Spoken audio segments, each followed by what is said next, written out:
Hello everyone. In today's video, I am going to take a look at the game Kortschnoj Kasparov, played in Madrid, 1988. So let's see what happened. So d4, knight f6, c4, g6. They went for the King's Indian, Averbakh, bishop g5, and Kasparov played knight c6, which is not a main line, but of course the idea is to play e5. So we play d5 here, knight to e5, knight f3, knight takes on f3, bishop f3. I believe we cannot be too unhappy. Black's knight made 3 moves and traded for the knight, which made only 1 move. So black went h6. Of course, if you would compare this to the previous video, Kasparov obviously doesn't want to allow something like queen d2, and then this bishop is staying on g5, very unpleasant without black being able to play h6. So h6, bishop e3, he went for e6, simply castles, rook e8, and rook c1. So Kortschnoj is just developing very naturally, and it's very hard to find counterplay for black. So basically with this e6, rook e8, black is hoping for some counterplay in the center. And one reason that I believe this game can be useful for analysis is that, so now Kasparov obviously takes ed, so there is really not many other moves which make sense. So he has to open the e file, and 99% of the time in the Averbakh we take with the e pawn. So we don't want to give black this type of counterplay to attack the pawn on e4, and that's just a Benoni type of position, which first of all, it's not in the chessable course, that type of position, and also it's something which can be quite double-edged. So we very much like to play e takes d5. However, what we have to realize here is that the pawn is not on c5, so it's not a Benoni, and it's not that e takes d5 position what we are usually aiming for. So if you play e takes d5, what are the problems here? I mean, first of all, the problem is that, as I said, the pawn is on c7, very nicely protecting this, looking for the green. Okay, cannot find somehow. So very nicely protecting this pawn on d6. So what is a major problem for black? For example, according to the previous video, that weak d6 pawn is not a weakness at all. Furthermore, now black has a move like bishop f5. And, as I said, this h6 is extremely useful. So, for example, if we play queen d2, black is just playing king h7, and this knight is free to go. Whether it will go to e4 and trade, or to go via d7 to c5 or e5, that's okay, a matter of taste or matter of ambition. But knight e4 is coming, and the position is basically just equal here. So once again, what makes this difference is that the pawn is on c7, and also that our bishop is not on g5, so black has much more freedom. But the key thing to understand that with the pawn here, it's not a Benoni. So after e takes d5, c d5, if this pawn is on c5, so let me just make this move.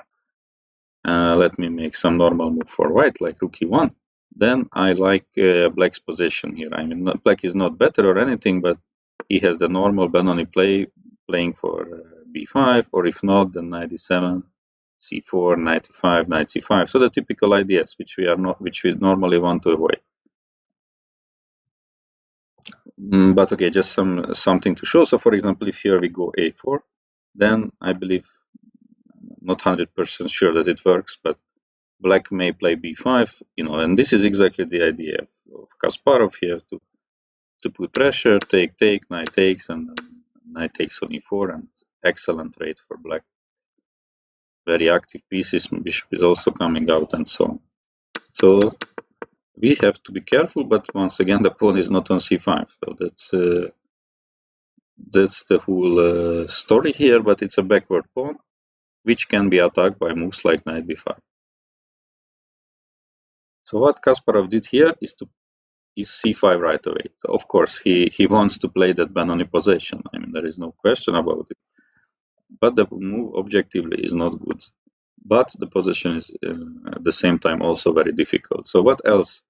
So there is g5, which he could have tried, but we just play h3, and basically that was it. So the king side play stopped. Obviously h5 drops the pawn here, so it's not going anywhere. So g5 not doing much. And otherwise, how to develop? I looked at bishop d7. I mean, it's not really like huge developing move, I would say, because the next move is still unclear. We can just play queen d2. If black plays h5, we can bring the bishop here. Or I also looked at knight to h7. So it has some ideas, like bringing the knight to g5, also opening the bishop. So I believe a nice move is to play queen d3. So basically, it's a preparation against. Okay, I clicked on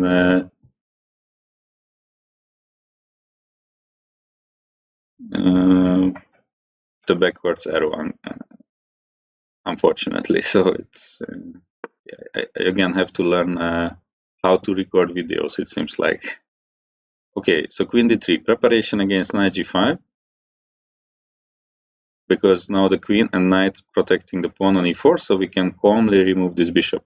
Bishop takes g5 is not even an option. We are not giving up our strongest minor piece.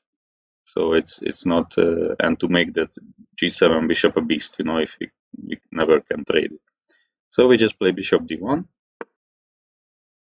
Bishop can be appearing in the diagonal, and okay, I just looked the most active move here for black, f5, but then we go for knight b5. So this weakness on c7 is now a huge problem. Of course, black can take with the tempo on e4, but after queen d2, he cannot protect c7 besides rook e7, and then we are taking here, and black has not one,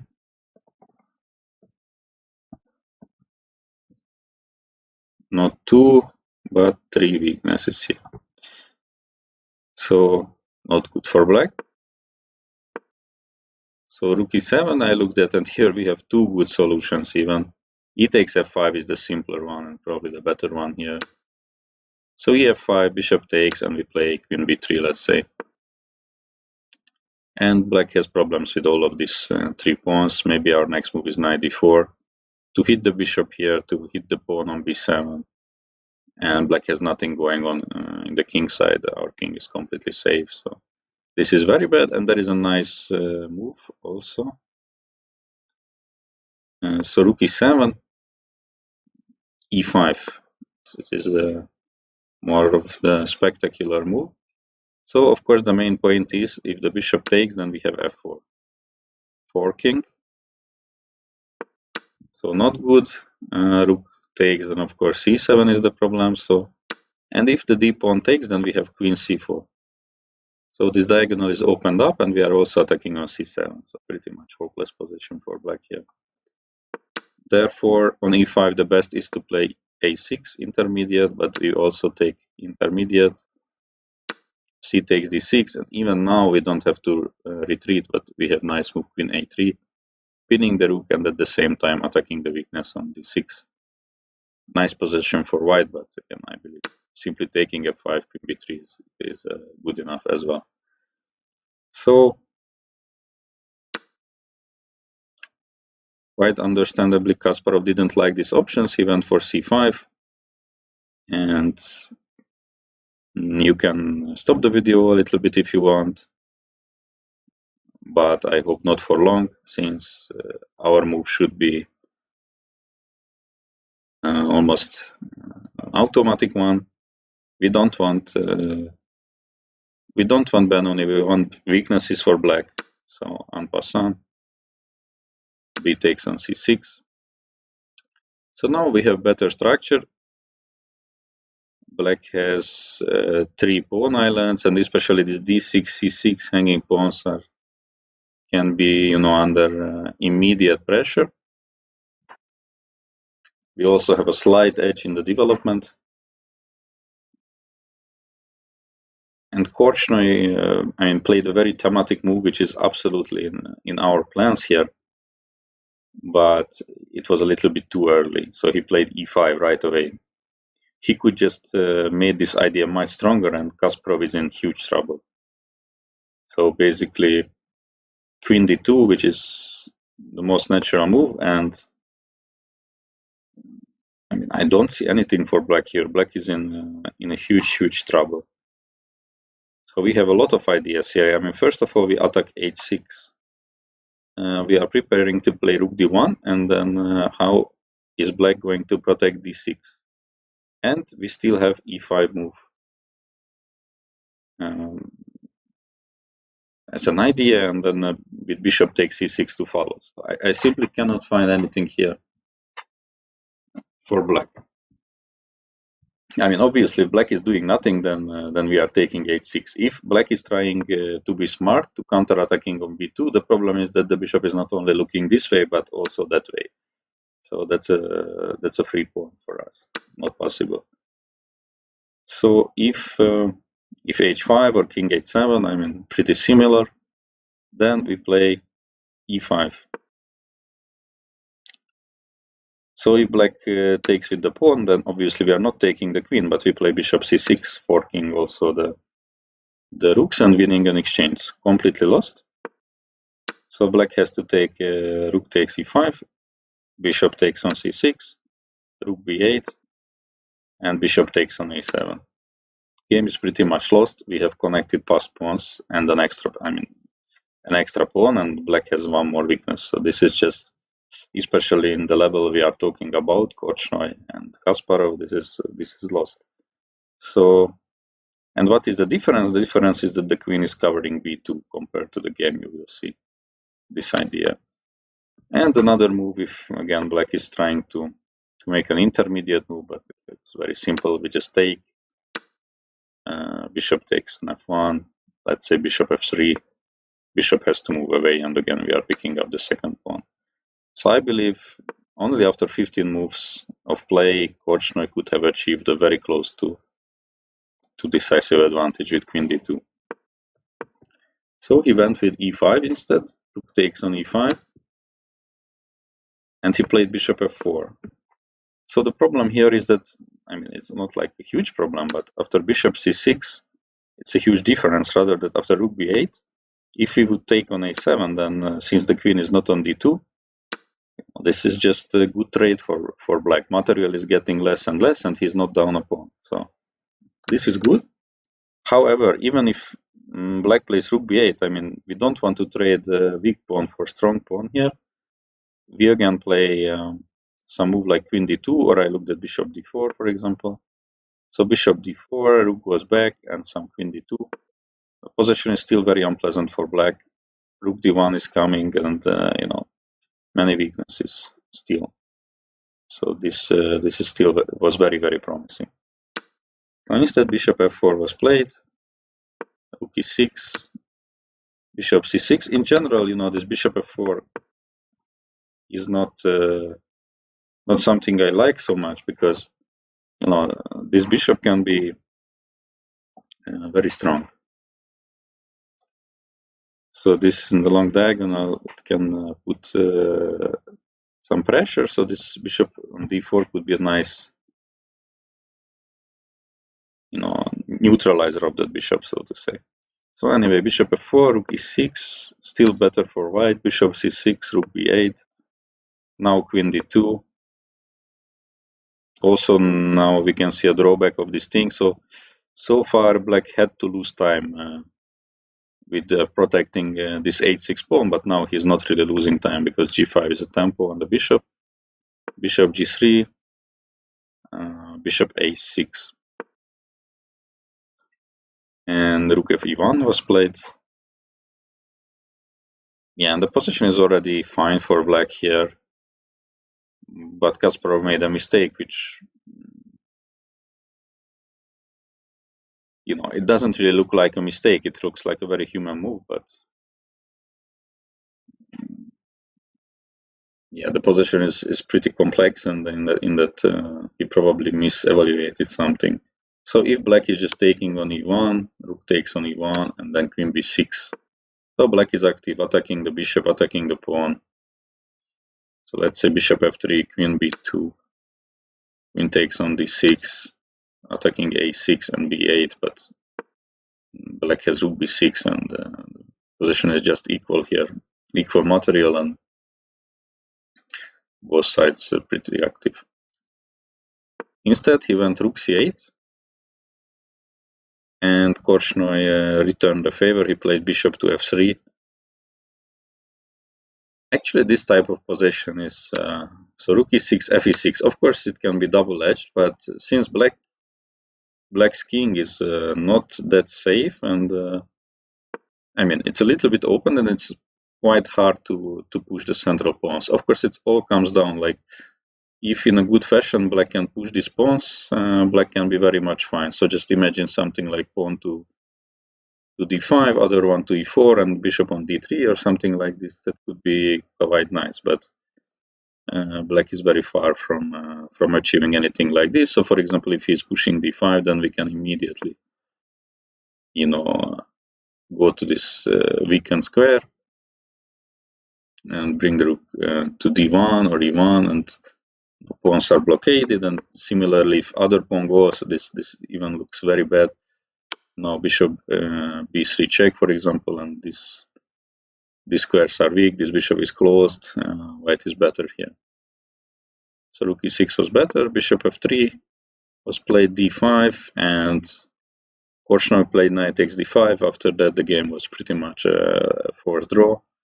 Even here, rook takes e6. Obviously, it's a little bit worse version for white already, but even here, interestingly, it's a quite good position for white, because again, the flexibility of these pawns, these are rather weaknesses in this position. Of course, it requires you know, quite a bit of time to understand that, but yeah. So for example, h3, and if black is trying to go like d4 and then maybe push the other one, then white can simply play rook d1. And if the pawns are separated like this, that's normally not a good sign. We can play queen e3 or just rook e1 with bishop e5 to follow, and we play around this d3 pawn. And white's position is still preferable, safer king. And again, this pawn is very advanced, but you know, it's just maybe optically dangerous. I mean, like basically all our pieces are blockading. Like d1 is like impossible to play. So some moves like this, maybe even take this pawn is not impossible.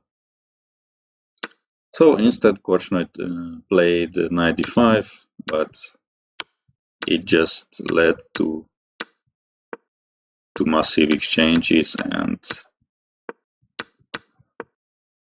at this moment they agreed to draw, even though white can take with the check after king f8. He cannot protect on a2. So 2 versus 2 in a rook endgame is not much, just an easy draw.